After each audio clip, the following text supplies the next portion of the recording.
ተመልካቾቻችን ለቀዳሚት ይሆናሉ ያልኳቸውን አንዳንድ አበይት መረጃዎች ነው በአሁኑ ሰዓት ይዤላችሁ የቀረብኩት። ሁላችሁም ትናንት ምሽት እንደተከታተላችሁት የኤምኤስ ከወንድማገኝ ጋር በነበረን ውይይት ላይ ማለት ነው በሜጫ ወረዳ ከመራዊ ከተማ በቅርብ ርቀት በምትገኘውና ጥምት ተብላ በምትጠራ ቦታ ላይ ያገዛዙ ድሮን ተከስክሷል። ተመልካቾቻችን ተከስክሷል።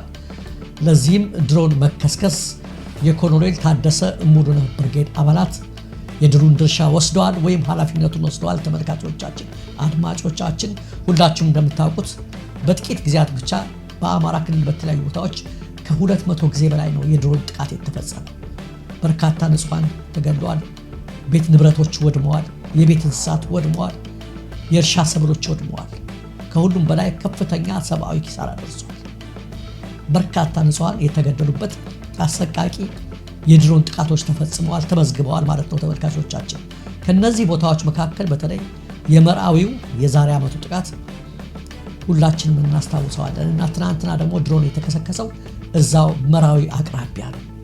ከእንግዲህ በኋላ በድሮን በመመካት ውጊያውን ማስቀጠል ይችላሉ ያገዛዙ የሚለውን የምንመለከተው ይሆናል። ነገሮች ትናንት ከነበሩበት እየተቀየሩ ነው የሚሄዱት። መፍትሄ እስካልተሰጣቸው ድረስ ክንድህን ባጠበቅክ ቁጥር አፈናውን ባጠበቅከው ቁጥር ታጋዮቹም ክንዳቸውን እያጠበቁ ዘዴያቸውን እየቀየሩ እየተጠናከሩ ነው የሚመጡት። ስለዚህ በኃይል ተመክቼ አሸንፋለሁ የሚለው ነገር አይሰራም። ከወዲሁ አቁመው። አንተ ብቻ አይደለም ያን የምታደርገው፣ እነሱ ደግሞ መውጫ ያዘጋጁልሃል፣ ሌላ ዘዴ ያዘጋጁልሃል እያልን ስንናገር ነው የከረምነው። ተመልካቾቻችን አድማጮቻችን ከሱ በላይ በትናንትናው ዕለት ደግሞ አስፈሪው መረጃ ላገዛዙ ማለት ነው የደረሰው የሱዳን ጦር በኢትዮጵያ ምዕራብ ድንበር አቅራቢያ የከፈተው መጠነ ሰፊ ጥቃት ነው። እንደምትመለከቱት በከባድ መሳሪያና በሜካናይዝድ የታገዘ ጥቃት ነው የከፈተው የሱዳን ጦር። በአብይ የሚደገፉትን የአርኤስኤፍ ሚሊሻዎች እንዳይሆኑ አድርጎ ነው የተመቱት በትናንትናው ዕለት። እንዲሁም የኢትዮጵያ ድንበር ከተማ በቁጥጥር ስር ገብቷል።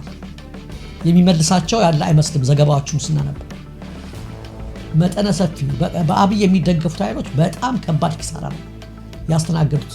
ቤኒሻንጉል ላይ ማሰልጠኛ ማዕከል የተከፈተላቸው የራፒድ ሰፖርት ፎርሱ ኃይሎች ማለት ነው፣ የሐምዳን ዳጋሎ ኃይሎች። ይሄ በጣም አስደንግጧል ብዙዎችን።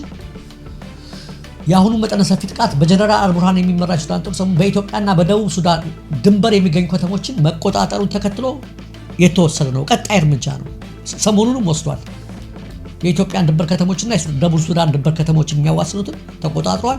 የትናንትናው ቀጣይ ነው የተደረጉት። የጃንጃዊድ ሚሊሻዎች በጣም ከባድ ጉዳት ነው የደረሰባቸው።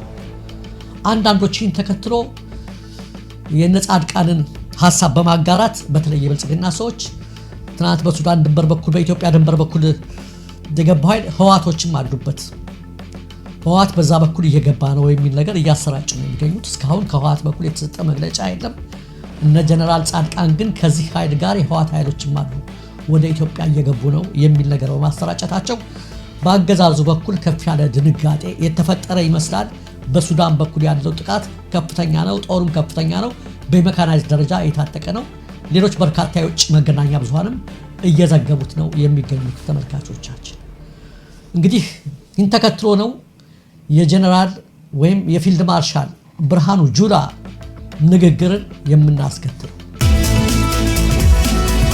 ስርዓት አልበኝነት የነገሰበት፣ ሰላምና ልማት የጠፋበት፣ ዳር ድንበር መከላከል የማይቻልባት አገር ሉዓላዊነቷን ያጣች፣ እርስ በርሱ የሚተላለቅ የውጭ ጠላት እንደፈለገ ገብቶ ዜጎቿን የሚያጨርስበት የሞት የመከራና የሰቆቃ አገር እንደሆነች መወሰድ ይገባዋል።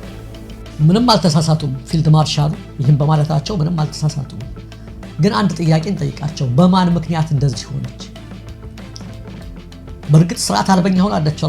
ስርዓት አልበኝነት ወንጀል የተስፋፋበት፣ እገታ የተስፋፋበት አሏችሁ። ድንበር መከላከል የማይቻልበት ትክክል። የሱዳን ጦር ሌሎችም ሀገር ጦሮች እየገቡ የደቡብ ሱዳን ጭምር በጋምቤላ እየገቡ ጥቃት የሚፈጽሙበት ሉዓላዊነቷን ተነጥቃለች። እንዳሉትም የሞትና የሰቆቃ ሀገር ሆናለች። ሌላው ቀርቶ የውጭ ጠላት እንደፈለገ ገብቶ ይፈነጭባት ብለዋል። ማን ነው ይህን ያስደረገውስ? ማን ነው እንደፈለገ በሀገራችን ላይ እንዲሆን ያስደረገው? ማን ለዚህ ሁሉ ተጠያቂው ማን ነው የሚሉን ነው። ኑዛዜው ትክክል ነው። ኢትዮጵያን በደንብ ገልጸውታል። ሰሞኑን ጀነራሎቻችን እየተናገሩ ነው እና ለምሸት ደግፌም ሰራዊታችን ደክመዋል፣ በደርግ ጊዜ ካጣነው ሀብት ይልቅ በ5 ዓመት የጠፋው ሀብትና የሰው ንብረት ይበልጣል ብለው እውነቱን ቅጭ አድርገው ተናግረውታል። ወደ ኑዛዜ እያመጡ እና ፊልድ ማርሻሉ ያልመለሱት ጥያቄ ማን ነው ተጠያቂው የሚለው። ኢትዮጵያን በዚህ ደረጃ ስርዓት አልበኛ እንድትሆን ወንጀለኞች እንዲፈነጭባት ሁሉም እንዲደፍራት ያደረገው ማን ነው የሚለውን መልሱ። ልክ ጀነራል አለምሸትን እንደጠየቅናቸው ተመካከሩ። አጠገባቸው ያለውን ሰው የጠይቁት። በዚህ ደረጃ ለድሮም ስርዓት አገልግለናል፣ በዛም ስርዓት አገልግለናል፣ በአንተ ደረጃ እንደዚህ ኢትዮጵያ ሆኖ አናውቅም ብላችሁ ጠይቁት። አጠገባቸው ያለውን ሰው የሆነው መልሳችን። ሌላው ተመልካቾቻችን ከመተሐራ አዋሽ መስመር ላይ የሚገኘው ድልድይ እንደምታዩት ተደርምሰዋል። ከመተሐራ ወደ አዋሽ በሚወስደው መንገድ ላይ በአዋሽ ወንዝ ላይ የተገነባው ድልድይ ትናንት ሰኔ 26 ቀን 2018 ዓ.ም ነው የተደረመሰው። አደጋው የተከሰተው አንድ የጭነት ሲኖትራክ መኪና በድልድዩ ላይ የተሻገረ በነበረበት ወቅት ሲሆን በደረሰው የመደርመስ አደጋ ሳቢያ ከፍተኛ የንብረትና የሰው አካል ጉዳት ደርሷል።